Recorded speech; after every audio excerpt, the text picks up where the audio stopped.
ভালোবাসার ছবি উদযাপন করতে পারি, সেই বাক্য সেই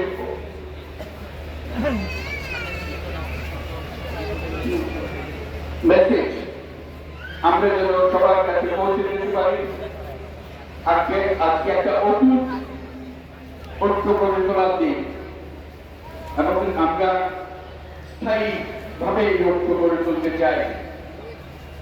ঈদের জামাতের মোনাজাত হবে, মোনাজাতে আমরা অবশ্যই যেন স্মরণ করি, আল্লাহর কাছে প্রার্থনা করি আমাদের এই নতুন বাংলাদেশ গড়া যারা শুরু নিয়েছে যে বীর সন্তানরা আত্মহত্যা দিয়েছে, আল্লাহ যেন তাদের রুহে মাগফিরাত দেন, তাদের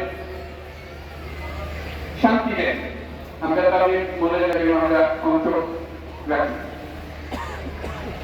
আর মোনাজাতে যারা যারা স্বাভাবিক জীবন থেকে বিচ্যুত হয়ে গেছে, এই দেশের জন্য নিজেদের স্বাভাবিক জীবন ত্যাগ করতে যারা বাধ্য হয়েছে, তাদের স্বাভাবিক জীবন যাপনের ক্ষমতা দেওয়ার জন্য, রোগ মুক্তির জন্য আল্লাহর কাছে জন্য আমরা প্রার্থনা করি। আজকের দিনে আমরা প্রার্থনা করি যে নৈকট্য আজকের দিনে আমরা শুরু করলাম,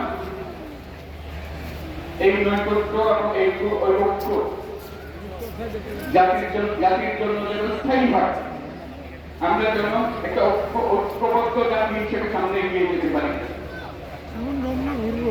যারা নতুন বাংলাদেশের স্বপ্ন